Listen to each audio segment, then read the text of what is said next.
It's not just radio, it's Rockland World Radio. RocklandWorldRadio.com.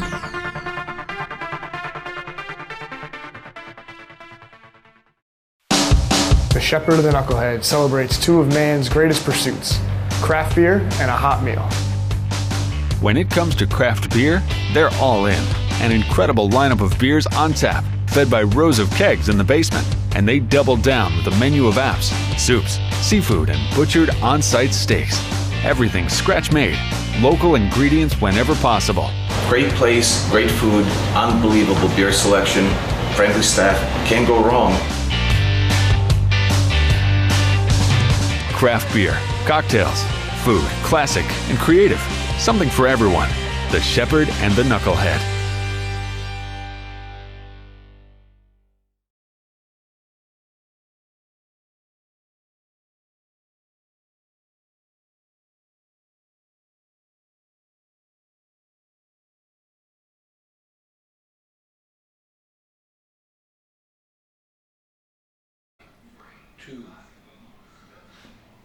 Hi, Dan speaking, and welcome to Three Amigos, Tri-State Sports Talk Show. Thank you to Richard Quinn and Nyack Rockland World Radio, Nyack Village Theater, Modern Metro, and of course the Shepherd and the Knucklehead.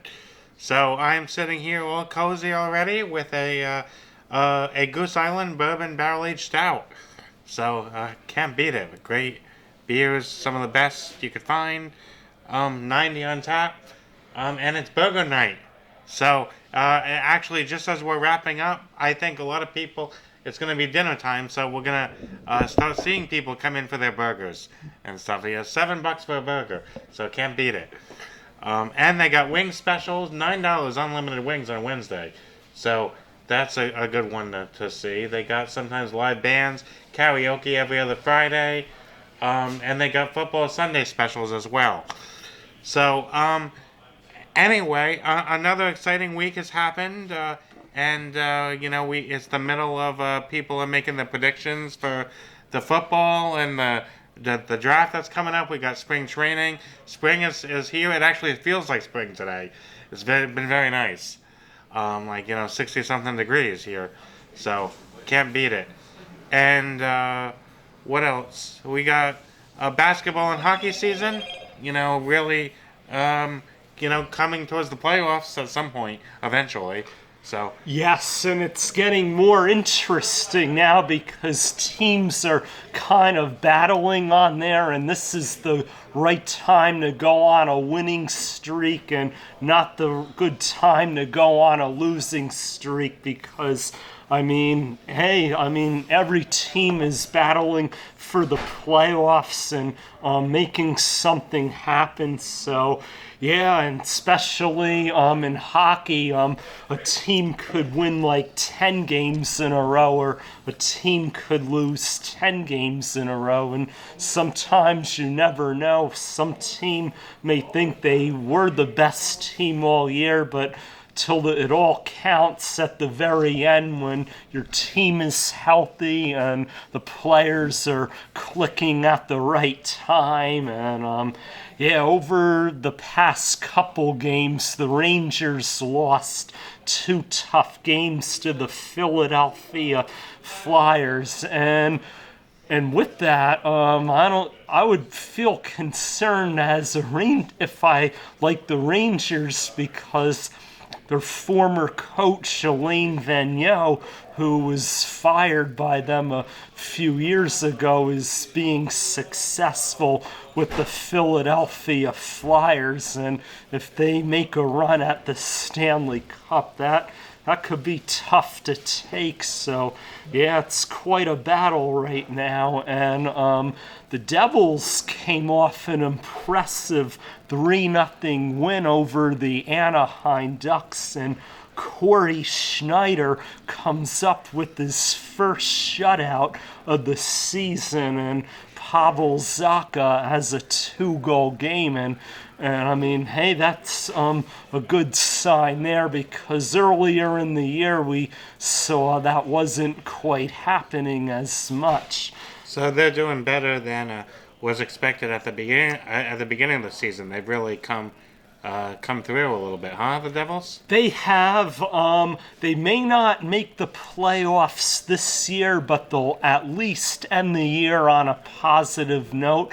I mean, I see a bright future. They're giving the young prospects a chance to play and see what they have. So I think it's definitely a good sign of going into next year ready to gel. And so, hey, you never know. And the Islanders, they've been in kind of a funk. They were shut out 4-0 by Boston. And so they were, doing better than expectedly. But with the Islanders, you would have to be concerned about their talent level. I mean, they play hard, but they don't have an elite goal scorer who's really as talented as you think. And I mean, the coach has guided them in the right direction.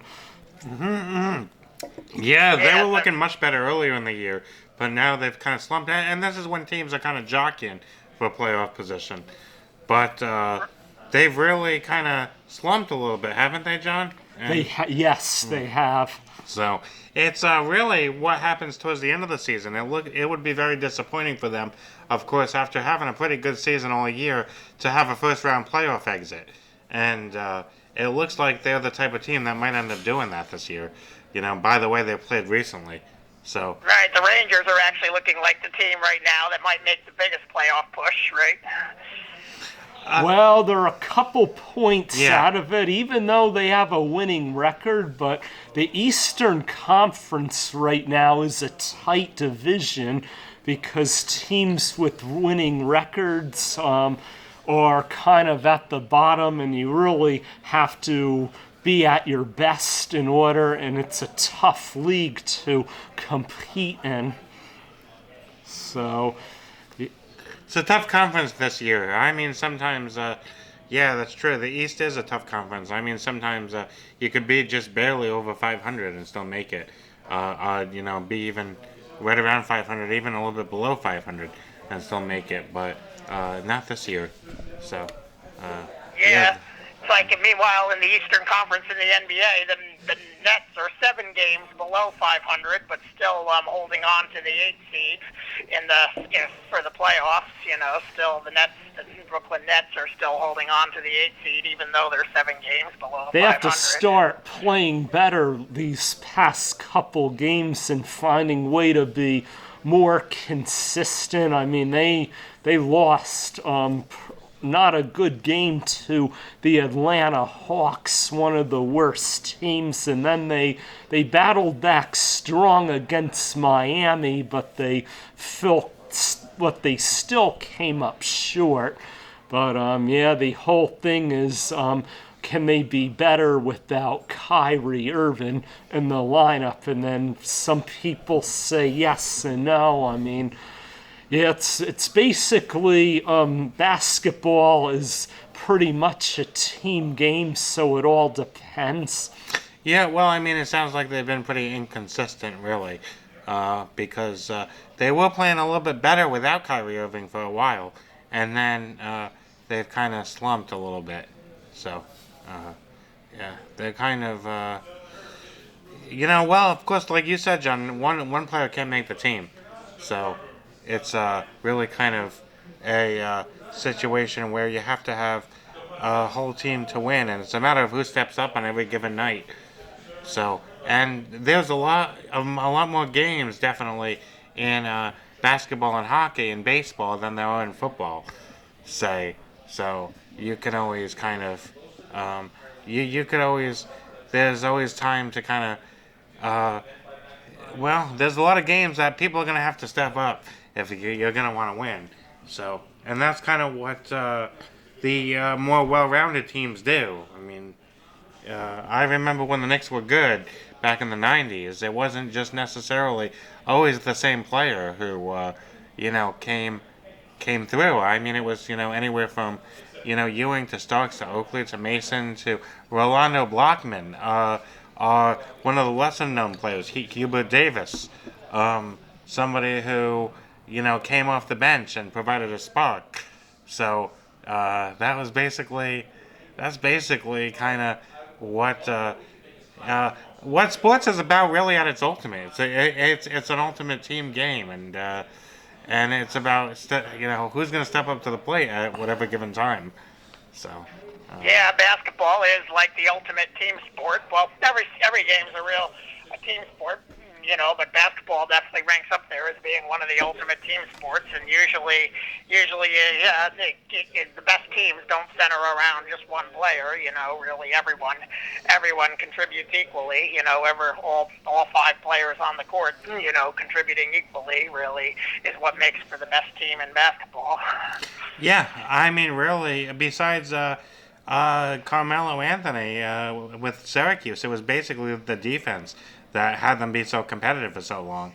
And it was all really 5 guys playing defense that they really got to, for so long, they got to really be strong on, because of such a great defense. This is really kind of true with the Knicks too, or any team. The Golden State Warriors, I mean, much the same way. So, based on, kind of they're functioning as a community, basically. So, that's basically... Yeah, the Warriors at their best were definitely functioning as a team, community when they were winning championships. Right. Yeah. Yeah. No doubt. Yeah, they just were a good group individual together, and that's what and they believed in one another. Yeah. Well, the 2004 Detroit Pistons. They were a team without even any necessarily recognizable stars, but they beat the Lakers, who had 4 superstars. Basically. Yeah, that's a real anomaly. It's an outlier. You hardly ever see that. Yeah, but you hardly ever see that, really. So sure. That was a real anomaly, Sure, it's an outlier, but it's also kind of the power of how people who really function as a community and as a team can really make each other better. Right. The way it goes, in the NBA is usually you do need superstars to win, and usually not just one. You usually need at least 2 superstars to win championships. But you're not all. But just having the superstars isn't enough. They have to play well together too. There has to be the chemistry where they play well together too, and that doesn't always. In 2 superstars getting together on one team, the chemistry doesn't always work out. Sometimes it does, sometimes it doesn't.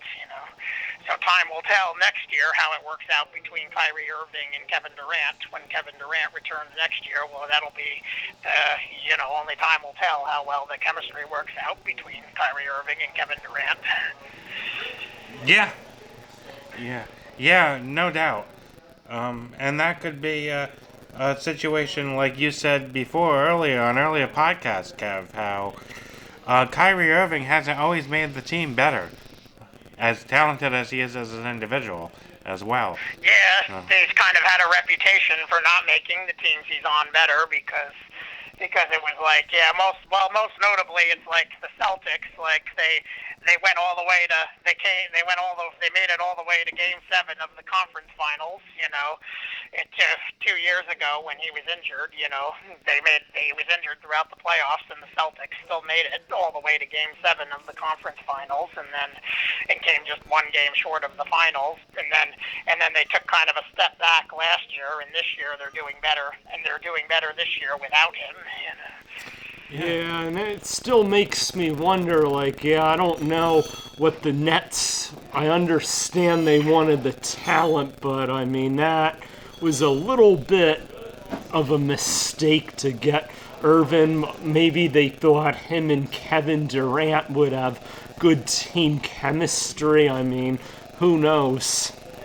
Right, well, I wouldn't go that far yet, John. We'll see what happens next year. I mean, it could end up working out. Durant and Irving could end up really working well, playing well together, and they could, and it could end up being good. So we don't know yet. We'll see what happens next year when Durant returns from injury. Question is, can they be healthy? That's the thing. Yeah, and that's been always another the thing. Like right? Durant, obviously, they'll be historically has been healthy, but obviously there'll be concerns about him returning from, really arguably the worst sports injury you could possibly have. Really, the torn Achilles is like probably the most feared sports injury of all, and so there'll be concerns about his future health returning from that, and also Kyrie Irving. Yeah, that's been another thing. He's had injury. He's had a lot of injury problems. It seems like he's been very injury prone.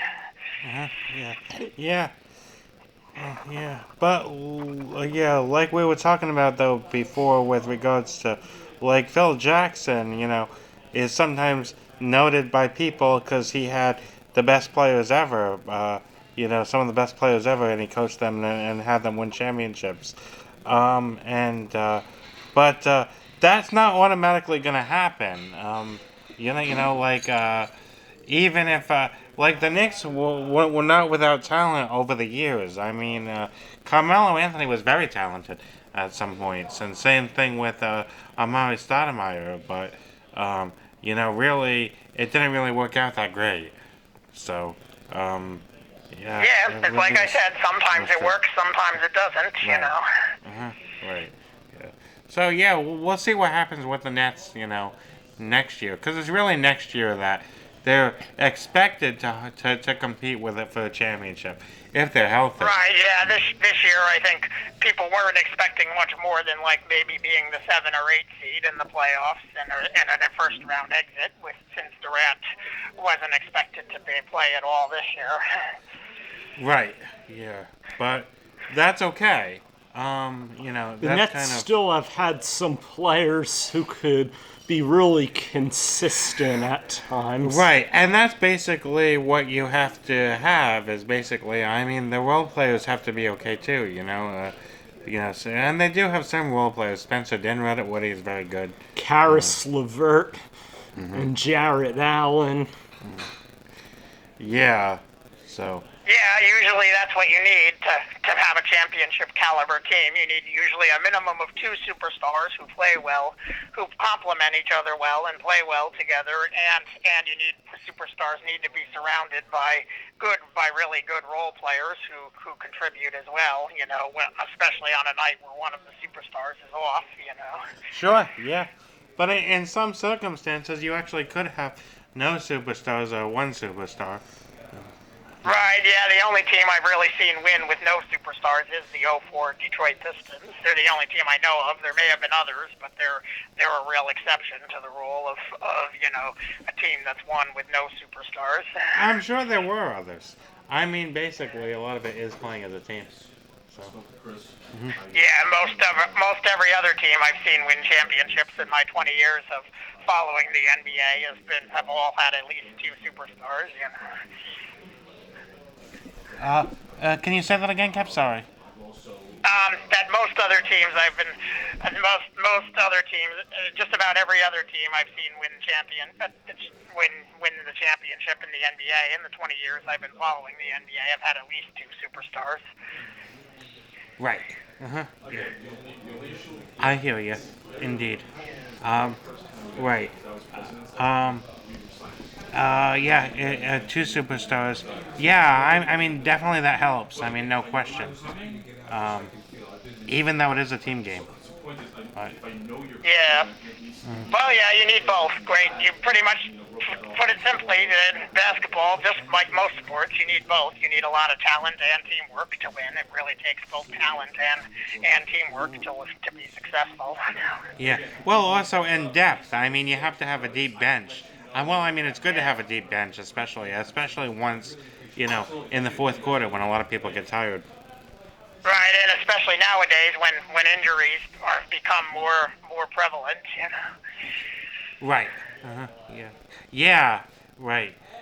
Well, are injuries more prevalent now than they once were? Maybe. It feels like that, especially in baseball, and I'll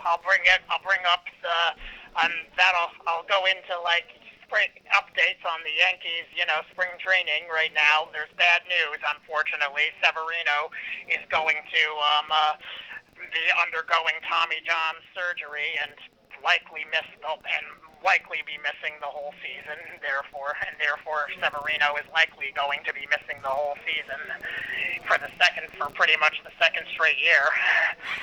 I know. Yeah, that's a killer right there. It is. Yeah. It definitely is a killer. Because, yeah, I mean, they gain a star pitcher and they lose a star pitcher. Basically, with Garrett Cole, he's now in the Yankees, but now they also lose Severino. So, yeah, it does happen. I mean, some of those players are probably overly conditioned, and that's what, a lot of people are saying, and overly conditioned, working too much, too hard, getting injuries. I mean, of course, because in the 90s, we didn't really see so many players out for an extended period of time on the disabled list.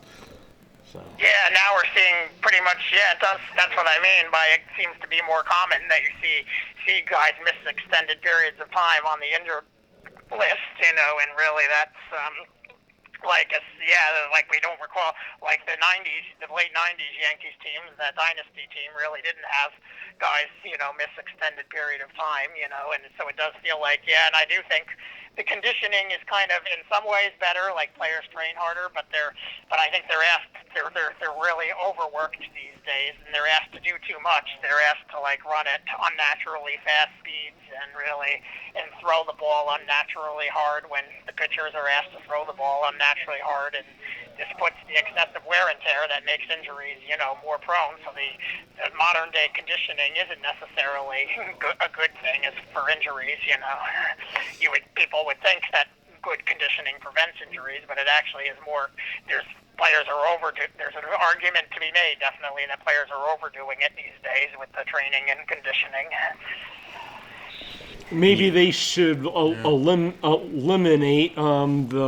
their time and give like the minor leaguers more playing time, which would. Well, yeah, there's been a movement for that, and you already see in baseball it's more common for players to get days off. You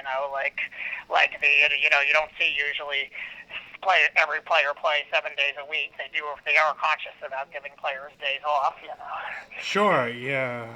Well, also with the whole situation with regards to players being injured, you have a lot of more science and everything behind everything, but still there's the competitive aspect of it, which makes probably the training too hard in a way.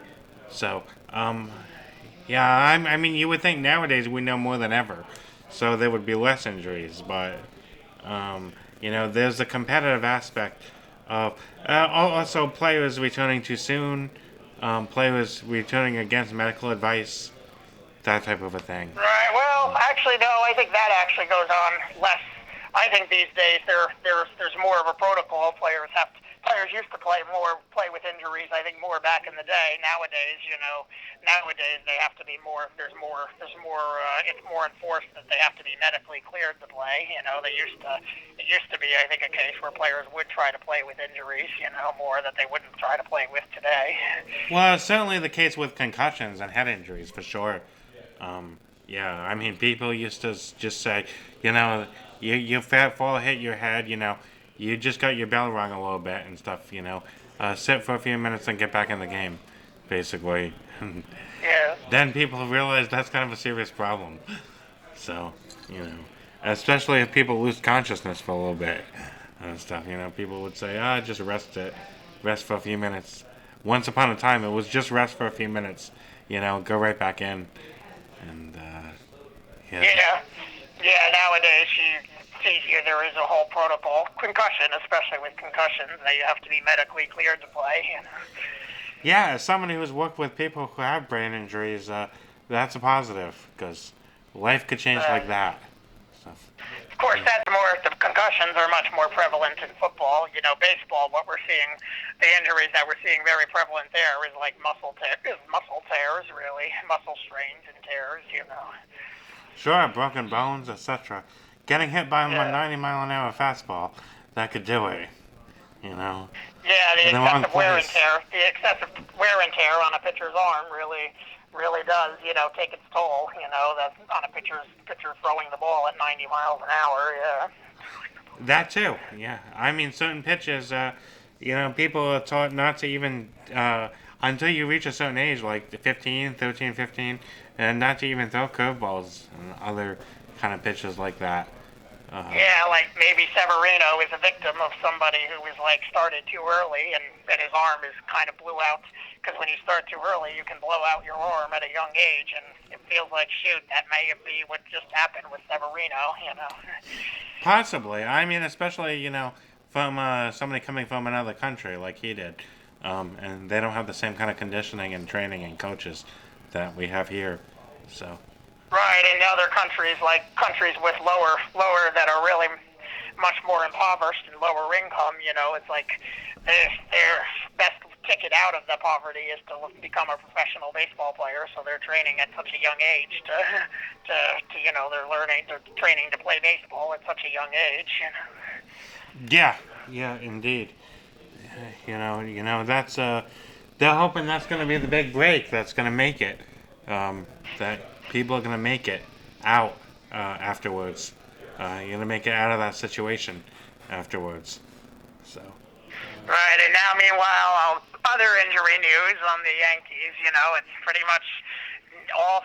It's like for a while we were saying, well, they won 103 games last year in spite of all the injuries, and they're not going to have that same injury-plagued season again. But guess what? They're right in spring training, right on cue. It's all happening. Like Aaron Judge still hasn't participated in spring training, And Giancarlo Stanton's hurt too.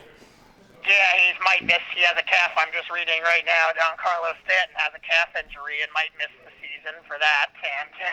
And Aaron Judge hasn't been diagnosed with anything. All his MRI results have come back negative, but for any serious injury. But he still is having shoulder problems apparently.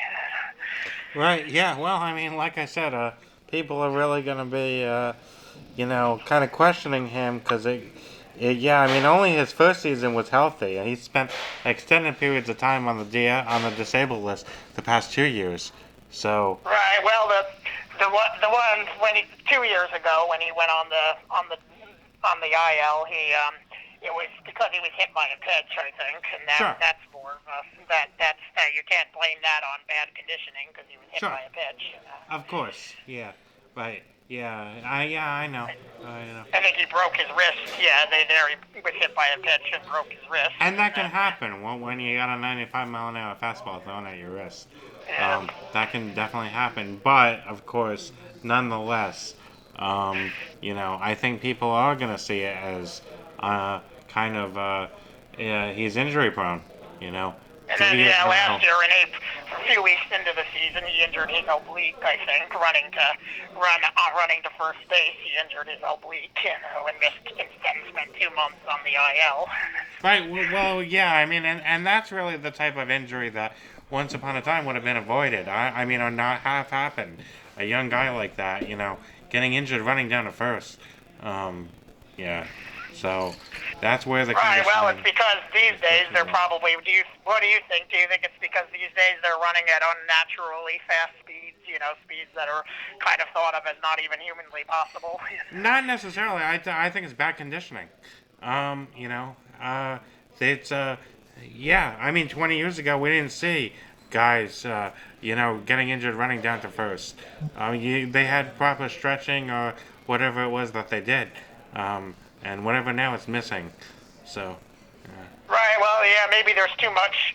Maybe they're overdoing the strength training. The emphasis is probably heavily on the strength training, but not enough on flexibility training. And it is true, flexibility training is often an overlooked aspect of fitness. And that as being just as important as cardio and strength training. Yeah. No doubt. Yeah. Well, that's especially for some of the big home run hitters like Aaron Judge. They're bigger, stronger, faster. Basically, what they try to get them to be. But Right, bigger, stronger, faster, but flexibility is what also helps prevent, injury. Is one big training that helps prevent injuries. Yeah. yeah, soft tissue injuries, obliques, that type of thing. Yeah. So yeah, maybe that's what's missing these days is the flexibility training. Right. Yeah. That could be it. That could be one of the things that's missing nowadays. Is those kind of flexibility training. I mean, it is freaky that the Yankees of course of all teams have had so many injuries past 2 years, but yeah, they overcame it, and but that's where depth is important, and that's why I was kind of against trading all those guys for a pitcher, because depth is so important, especially since injuries happen. So I mean, the Yankees are in a good position to have like 2 players at each position who are good players. Who else has that luxury? So Right now, of course, the same thing will happen. Same talk will be happening again this year. Is will they between now and July 31st make a move in trading for a pitcher to take Severino's to spot in the rotation? As long as they don't get another Sonny Gray. well, yeah, and that's also another factor that they could be a bust in New York. But like I said, I mean the pitching is still pretty good. So I thought James Paxton did all right. Hopefully, he'll be back sooner than later. So we'll see, and we'll see what Domingo Herman has this year. And so there's plenty of options. And believe it or not, with the injuries, I thought the Yankees did better last year than the year before. Because with all the injuries, they still managed to win the division. Well, yeah, last year was a better year. They won 100. Well, it was close in wins. They won 103 games last year. The year before, they won 100 games, but they made it further in the playoffs last year. Right. Well, they also didn't run up against a really red-hot Red Sox team. And, of course, now the question is how legitimate were some of those teams because they were caught cheating. But, last year was a good year. I mean, last year was a good year for them. And I mean, overall, they were very good. They were very well-rounded. I mean, and their pitching stepped up when they needed to. So, Tanaka especially. So. And that's the thing. They really got to hope Tanaka's elbow holds out this year because he's been putting off having Tommy John surgery, and so far his elbow has thankfully held up. Yeah, especially since now we have one pitcher out for Tommy John surgery already. So. Yeah. Yeah, and it's like, just snake bit the Yankees are with this. Like, they just gave him a big contract, and right after they give him a big contract, he becomes very plagued by injuries. Right. Well, same thing with Chris Kreider, right, for the Rangers? I mean, they give him like this big contract here, and he's like their franchise player, and then next minute, he gets injured, and what good is that? Giving a guy that big of a contract if he's gonna get hurt when you don't expect it. And you guys probably remember, like, players who were injury-prone, like Nick Johnson. I mean, that guy had the body of an 80-year-old. I mean, good player, but always getting hurt. Yeah, I mean, some players do get injured. That's the problem. And Greg Bird, too. I mean, he was always injured every year. And so, what can you do? It is what it is.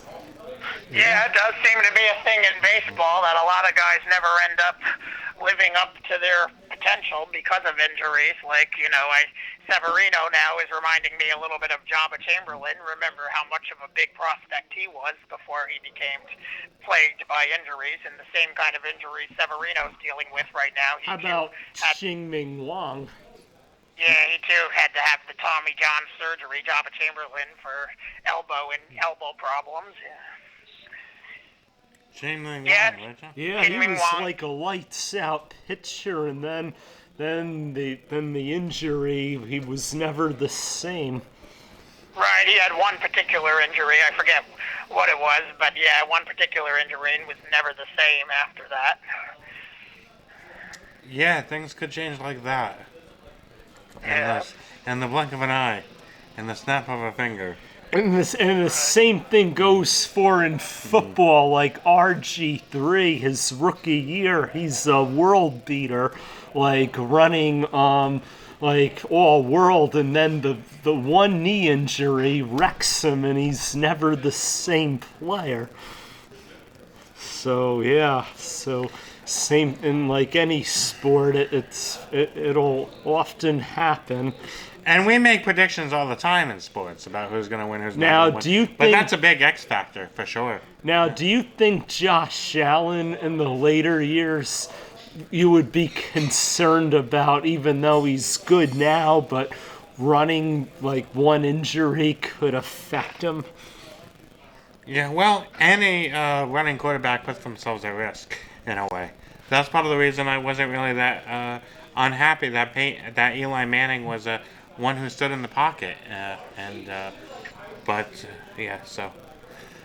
Yeah, they do say though those pocket passers are like a dying breed of quarterbacks. Like they talk about Tom Brady being really the last Tom Brady, Phillip Rivers, being like the last, a dying breed, the last ones remaining of quarterbacks who are pure pocket passers.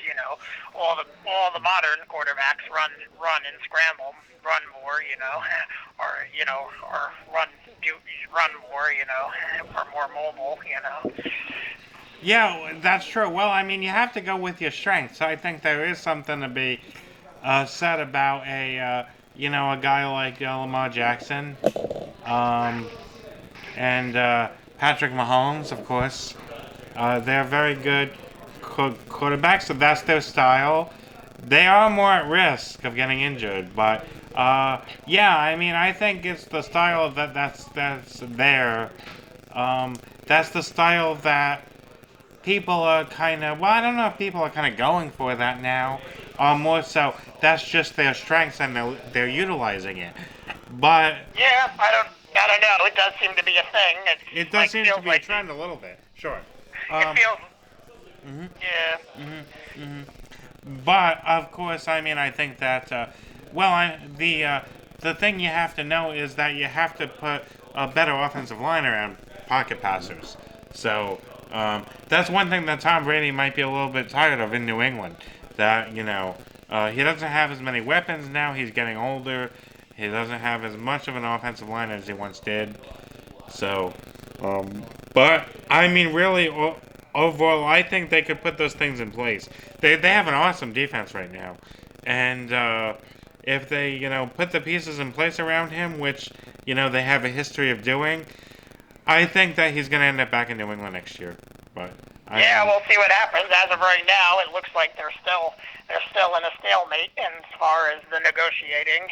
As far as making a move. The Brady and the Patriots are still like in a big stalemate with 2 weeks away from free agents when free agent signings begin.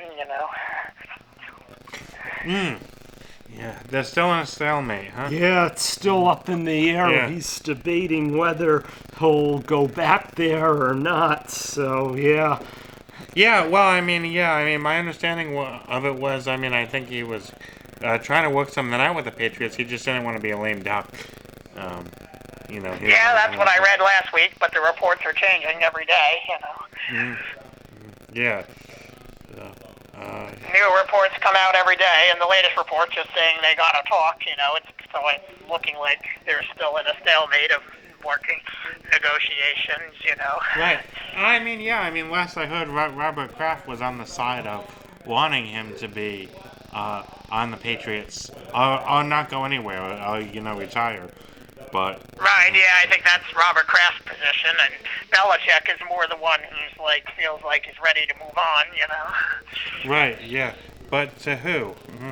Yeah, I wonder why Well, yeah, I think Belichick's ego is sort of becoming a thing right now because he's still, I think, kind of really unhappy that they made him trade Garoppolo, and if it were up to him, they would have moved on to Garoppolo now, knowing that he's the future. Yeah, I mean, Jimmy Garoppolo, he is potentially, he is a franchise quarterback, and he's a franchise quarterback now for the San Francisco 49ers. Brought him to the Super Bowl, and it's really a shame. It's really a shame that. Yeah, it's funny how a coaching quarterback can have this much success together for 20 years. And that kind of reminds me of the. What were you saying, Kev? Yeah, that it's kind of amazing how a coach and a quarterback can have this much success together for 20 years with Brady and Belichick, but still kind of have some tensions, with each other, Yeah, sure. They've been really something together, and at some point, of course, Belichick would probably want to bring in the future. Because he's thinking what's going to happen after Brady. So right, exactly. So and I think he really wanted Brady to step aside for Dak Prescott. Two years. I think two, 3 years ago, he really wanted Garoppolo. Brady. Right, Brady to step aside for Garoppolo, yeah. And what Belichick's wanting to do now, he's eager to actually beat Don Shula's record and proves he could do it now. Most playoff wins and most wins. Most wins. Well. Yep. So I think Belichick really wanted Brady to step aside for Garoppolo, 2 years ago. Or at least have Garoppolo on the bench for a little while, a year or two or three. Right, and I think what keeping Garoppolo would have required Brady to step aside sooner than he was ready to, and that's where the tension between Brady, Kraft, and Belichick is really coming from, Right. Now, if they decided to hold on to Garoppolo, where do you think Brady would have ended up sooner than now?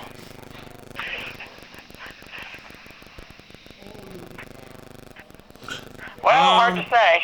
Yeah, well, I don't know. Yeah. Well, I don't know if, it doesn't surprise me that they ended up getting rid of Garoppolo because Brady wanted him to, in a way.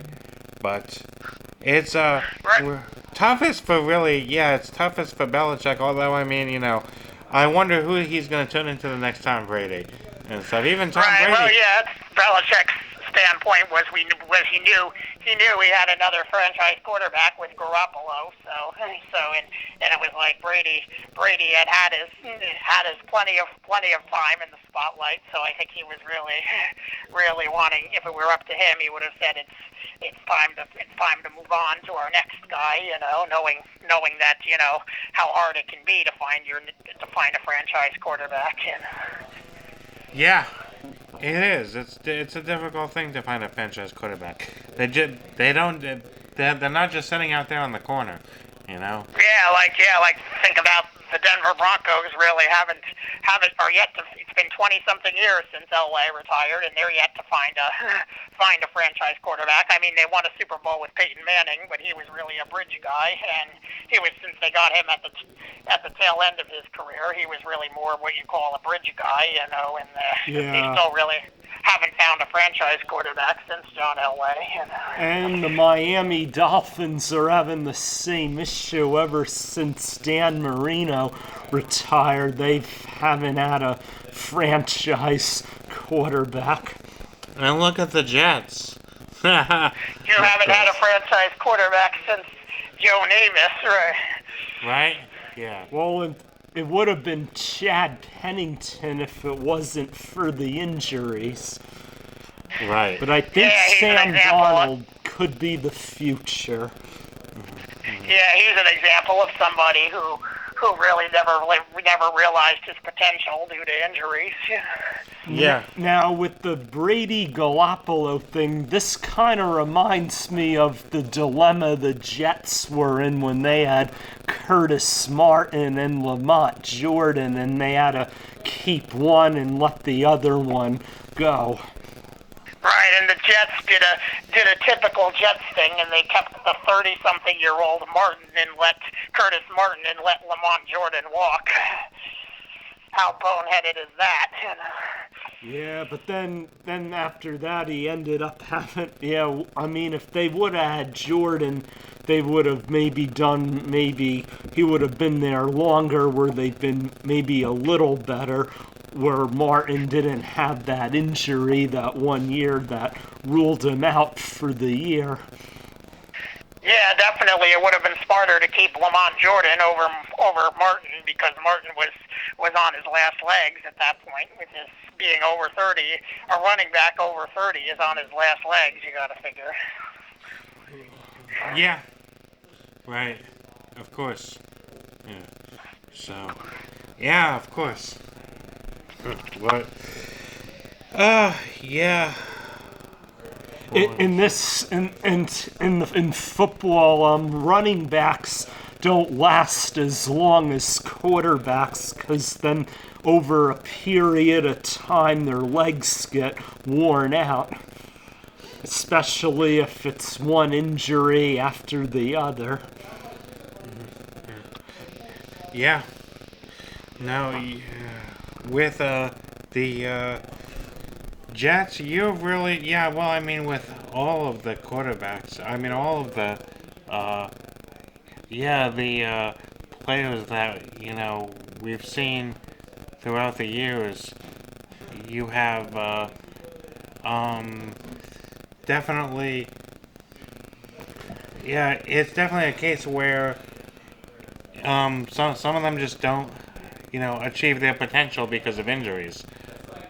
Like Chad Pennington, like we were saying before, and all the other players we were talking about before who just had too many injuries. So Yeah. and just we're not in the right situations at the right time. Yeah, and like anything else, it happens. Yeah. And really, Belichick's position on Brady shouldn't be a surprise at all. As much of an icon as Brady's been, remember how much of an icon Drew Bledsoe was at the time when he decided to go with Tom Brady over Drew Bledsoe, back in 2001, Right. Well, and if anybody could find another franchise quarterback, though, it's Bill Belichick. So. Yeah. Right, but he knows how hard they are to find, how many teams swing and miss on them, so that's why he really thought while he had Garoppolo, he wanted to seize the opportunity while he had Garoppolo, who he probably definitely believed in as a franchise quarterback. Right, and he had a healthy Tom Brady, who he could have developed behind. Right. So. Yeah, I'm thinking maybe it was mid-2017 season when they traded Garoppolo, and it was probably Belichick's position at that point was he wanted 2017 to be Brady's last year, and he was saying his position was he wanted Brady to step aside at the end of that year for Garoppolo, but Brady just wasn't ready to do it yet. Right. Well, I mean, of course. You could have made it 2018 or 2019. I mean, he could have benefited potentially from sitting behind Brady for a couple of years. So, Right. But the San Francisco 49ers really got the benefit of that. And, of course, I mean, and that could be to determine how long Belichick might stay if he's, depends on if he can find another franchise quarterback like Tom Brady. If he could do that, maybe he'll be around for another 10 years. Yeah.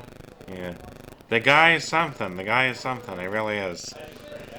Yeah, we'll see what happens. It'll be 2 weeks from now. We'll know everything. Now, the other big. Remember, Tom Brady isn't the only free agent. This year we have a lot of free agent quarterbacks. Like Phillip Rivers is the biggest one right now on the market. Who's definitely on the market. And latest rumors I'm reading, which is really kind of interesting, is they are linking him to the Washington Redskins possibly being interested in him. But really, that doesn't make much sense because they're not a team that's really a quarterback away from competing. So I don't know if that would be.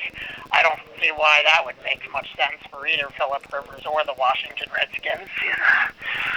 Yeah, I mean, they're, the Washington Redskins are basically a whole team away from Washington, from being competitive. Yeah, really, they're about a whole team away from being competitive. Right, so I don't think Phillip Rivers would be a good investment for them. That's an investment you make if you only invest in a quarterback like that, if bringing him in gives you a chance to compete for a Super Bowl. Yeah, just like the defense, really, for the Giants is a whole team, a whole defense away.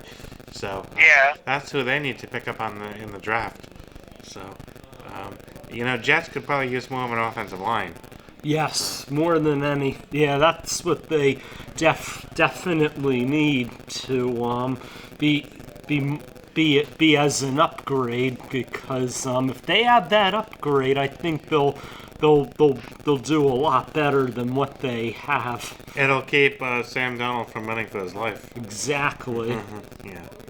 Yeah, and another guy who's due to be a free agent this year, but will likely get franchise tagged, is Dak Prescott with the Dallas Cowboys. He's likely going to be franchise tagged, so he won't be on the market.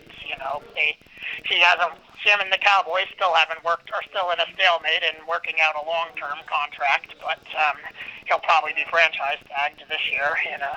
Well, that's what I figured. I mean, unless they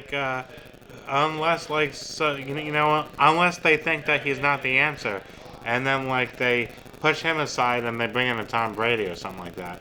But right. Well, yeah, it's probably a case of where they wanna secure him, but they don't think maybe he's worth quite as much money as he's asking for.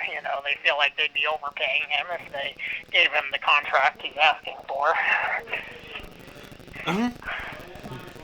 Right.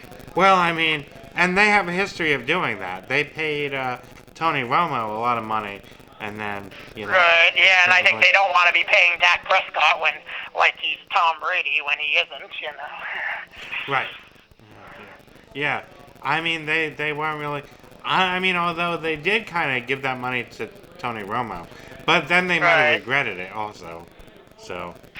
Right, and that's what the Minnesota Vikings are doing with Kirk Cousins.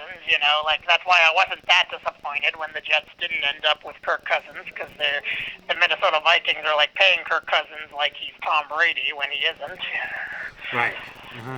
Yeah, that was smart by the Jets, because Cousins. Well, not really. The Jets got lucky because they did try to bring in. They offered Kirk Cousins even more money than the Minnesota Vikings. Well, yeah, but then it was a relief that they didn't get Cousins after all.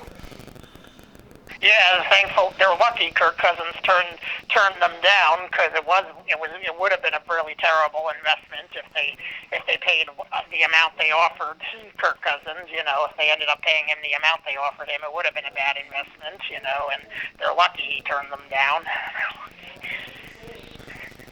It's kind of funny when you think about it. He turned down the Jets. Yeah. He didn't want to play for the Jets. Yeah, he didn't want to play for the Jets, which normally I'd be angry about, but considering what it would have meant, the Jets I would love to see the Jets beat Cousins and the Vikings someday in the Super Bowl if they get there. That would be nice, but who knows when that will happen. It's going to be a long time from now, I think. Yeah. A long time from now, unfortunately. Well, the Vikings have never went to a Super Bowl, have they? Actually. Yes, they have. They lost to the Chiefs. Yeah, they've actually been to 4 Super Bowls, but they've never won a Super Bowl.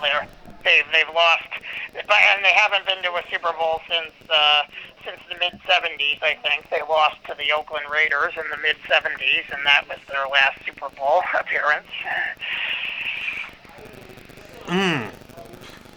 Gotcha. Yeah. Well. So they went to like 4 Super Bowls in the span of 10 years, and from the late '60s to mid '70s. But then they haven't been back to a Super Bowl since losing to the Raiders in Super Bowl 11. Right. That was their heyday. Yeah. Of being competitive. But it's about time. We gotta get going. Thank you everybody for listening.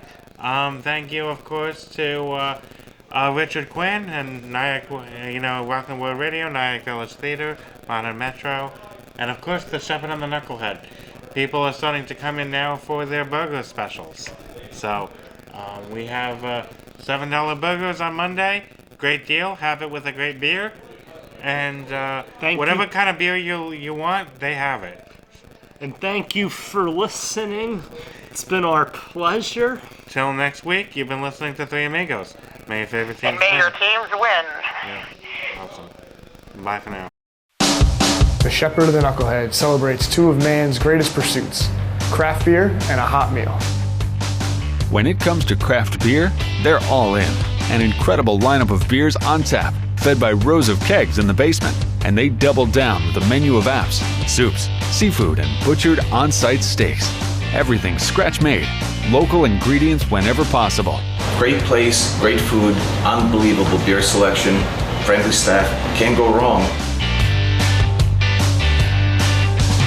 Craft beer, cocktails, food, classic and creative.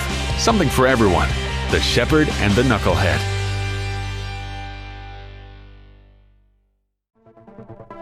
It's not just radio, it's Rockland World Radio. RocklandWorldRadio.com.